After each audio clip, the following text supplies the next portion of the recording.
Belle's Big Christmas. It was Christmas time on the island of Sodor. The engines were all getting ready for the big occasion. The Fat Controller was organising a Christmas party at Tidmouth station. Everyone was very excited. They all wanted to be sure this Christmas party was even better than last year's. While they were doing this, they all made sure that the tracks were all clear of snow. This way, engines would be able to travel easily to the Christmas party. Everyone was very busy, except Belle the Fire Engine. She was at the search and rescue centre doing nothing, but standing there and waiting. She was feeling depressed. It's no fun standing here doing nothing. I wish I could be helping the others with their jobs. You're a fire engine, Belle. You have responsibilities. Rescuer has to put their responsibilities first all the time. Even during the special holidays. Even me. I know, but it would be more fun working with the other engines instead of standing here doing nothing. Belle felt sad. She didn't want to spend Christmas doing nothing. Then she heard a pair of familiar whistles. It was Thomas and Edward. They were clearing snow along the coast tracks. Hello, everyone! Hello, my friends! Thomas noticed that Belle was looking sad.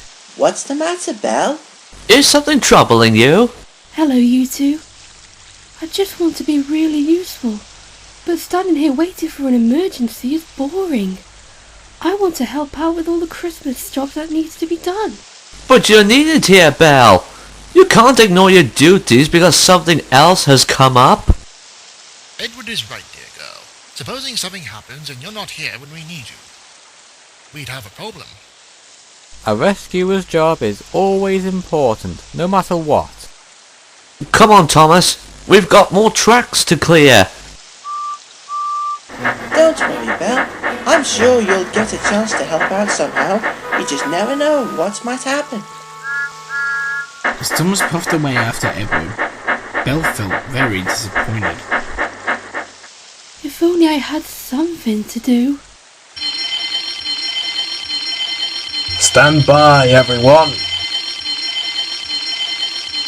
Carolyn is stuck in a big snowdrift. Butch and Flynn, go and help her at once, please. On our way, sir. Fiery Flynn to the rescue! Be careful, the roads may be slippery. Good luck. Time passed, but Flynn and Butch were gone for a very long time. Belle wasn't thinking about them. She was too busy thinking about the Christmas party. She really wanted to take part in helping putting the party together. Everyone will be having fun taking all the things to Tidmouth station. I wish I could help out as well. Then Donald and Douglas arrived with a goods train. They brought supplies to the rescue centre and decorations to go around the place. Well done, you two. You delivered the goods train on time. Dunna mention it. Happy to have helped. While the men were unloading the trucks, Belle looked at the decorations they were taking out of them. She started to smile a bit. Those decorations look wonderful. Has Tidmouth Sheds got their decorations yet? They had their decorations up for ages. The Fat Controller was watching them being put up. Now he has only one more job that needs doing. What's that? He needs an engine to collect the Christmas tree from the mainland and bring it to the party. This gave Belle an idea. Maybe the Fat Controller asked me to collect the Christmas tree and take it to the station. After all, it would give me something to do to make me really useful. What? You? Dunna make me laugh, lass. You're a rescue engine. You can't help with a job like that. And why not? Well, supposing you had an accident, you'd get stuck. And your water cannons wouldn't help you either. They'd just get in the way. You might make an icy problem for yourself. Then you'd really be sliding into trouble, and it would be a snow problem. This made Belle cross. Before she could answer, the rescue manager came to see them. Your trucks are unloaded. You'd better get back to the yards. The Fat Controller will probably need you for another job. Yes, sir. Bye-bye, Belle. Hope you help out someone soon. The twins chuckled as they set off back to the station, but Belle was feeling insulted. Humph. That night, Belle couldn't sleep. She was still cross with Donald and Douglas and wanted to prove them wrong. I would never get in the way, nor would I get stuck.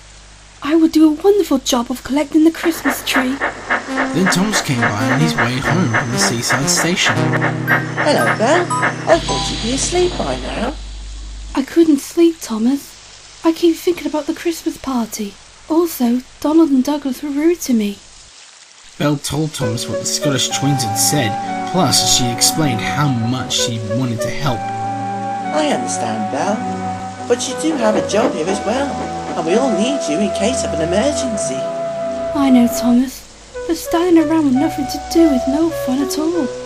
I want to help out with the Christmas party too, and to be a really useful engine. Belle was feeling sad. Thomas felt sorry for her. Then he had an idea. I'll speak to the Fat Controller and see if he can sort out anything for you. Really? You'd do that for me? I can't promise anything though, but I'll try and get you a job. Now I must go. Thank you, Thomas. You're a good friend.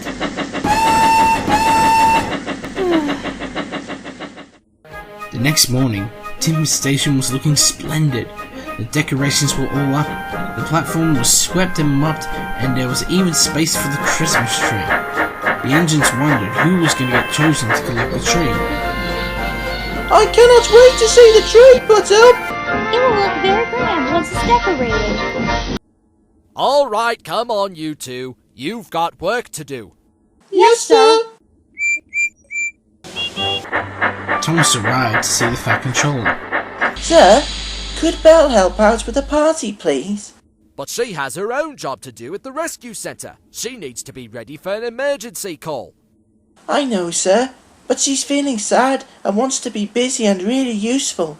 Please, could we do something for her? She could help the engine that's collecting the Christmas tree. It's a bit irregular, but I'll see what I can do. At the rescue centre, Belle was feeling depressed. She hardly said a word all morning. The others tried to cheer her up. Don't worry, Belle. Cheer up. We'll be called out to a rescue soon. You wait and see. Easier said than done. Just then, the rescue centre manager came out. He had an announcement to make. I've had a message from the Fat Controller. Belle, he has chosen you to collect the Christmas tree. You are to go to the station and meet him and Thomas there. Belle was so happy, her axles tingled. Oh, thank you, sir. I'll go there right away. Be careful, Belle. The tracks will be slippery, so take care. Yes, sir. See you later, Belle. Good luck. Belle was so pleased to be away from the search and rescue centre. Now she could have a chance to stretch her wheels. Collecting the Christmas tree was a good opportunity to do that. Belle arrived at Tidmouth Station where Thomas and the Fat Controller were waiting. Ah, Belle! Glad you've made it. Great to see you, Belle. You too, Thomas. Now then, Belle, I would like you to help Thomas collect the Christmas tree. You will be assisting him and making sure both of you and the tree are safe. Yes, sir. What do you think, Belle? I'll be delighted, Thomas. I'll be your back engine. Good engines. Now, on your way, please. Both engines made their way towards the mainland. As they puffed along, Thomas told Belle about the time he got stuck in an avalanche while collecting the Christmas tree. Belle chuckled, but was very supportive. I'll be right here with you if something should happen. Thank you, Belle. Meanwhile, the Fat Controller was having words with Donald and Douglas. Ah, Donald and Douglas. Just the engines I need to speak with. I've just gotten a report that more snow is on its way. You two must make sure the tracks are clear for when Thomas and Belle return with the Christmas tree. What? Did you hear that, Dougie? Aye, that I did, Donald. Belle collecting the tree? Belle is only helping Thomas with the delivery of the tree, so please make sure they can get safely through. Yes, sir. Sure enough, it did snow. It wasn't long until tracks were covered with snow. Donald and Douglas were kept very busy clearing the tracks, just like the other engines were. But it was a long job. Soon, Thomas and Belle were returning to Sodor. They crossed the Vickerstown Bridge. They could see a lot of snow ahead. Both engines had to be very careful. Get ready to push, Belle. Ready, Thomas? Thomas and Belle pushed and puffed as hard as they could through the snow. It wasn't as steep as they thought it would be. Their journey went a bit slow, but they didn't give up. This is hard work, Belle. I'm sure the snow is getting deeper. Keep going, please, Thomas. We must get the Christmas tree to Tidmouth Station.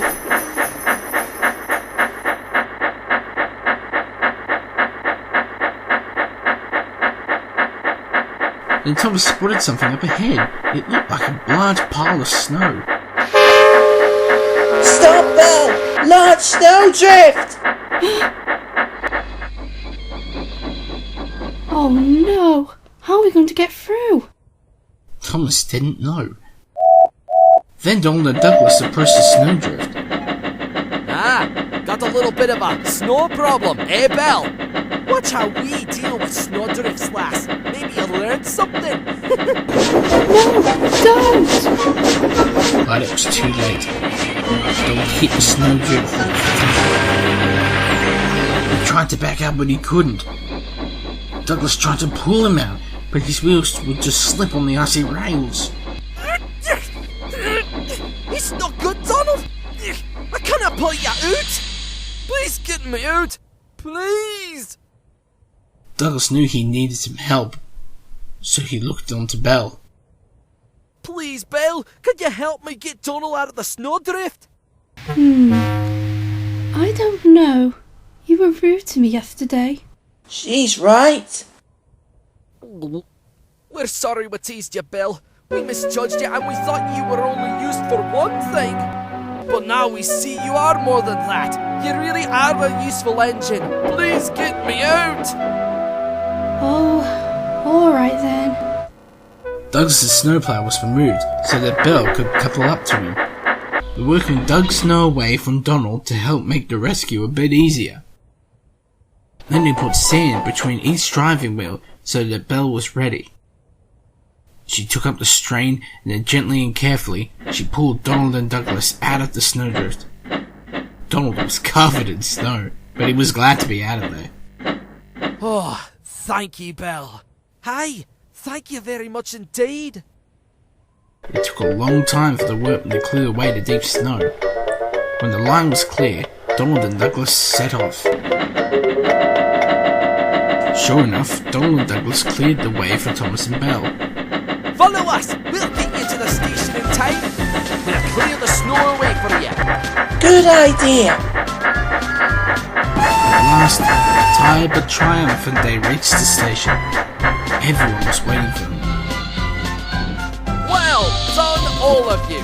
You have worked well together and have proven to be really useful engines. Thank you, sir. Soon the tree was put into place and the men started to decorate it. That evening, the engines were very excited to start the party. 1, 2, 3! Everyone gasped as they saw the Christmas tree. It was full of lights and baubles and lots of tinsel. Even the station glowed. Wow! It's beautiful. I've never seen anything like it before. Everyone clapped and cheered, and the Fat Controller made an announcement. I am very proud of my engines. They have all helped us to make this party possible, and I would like to say a special thank you to Belle. for helping Thomas to deliver the tree safely and on time. And a well done to Donald and Douglas for helping both my engines getting the tree safely through. Everyone cheered for Belle and the engines whistled in delight. Thank you for getting me out of the snowdrift, lass. And we promise not to tease you like that ever again. Never, ever. That's alright, Donald and Douglas. And thank you. You are indeed a really useful engine, Belle, even when you're not working at the rescue centre. I know, Thomas. But you and everyone else was right. I do have responsibilities as a rescue engine. And I guess sometimes even my responsibilities can come first, even when an engine is stuck in the snow. All the engines laughed and laughed. As the party continued, Belle was very happy to have helped with the party after all.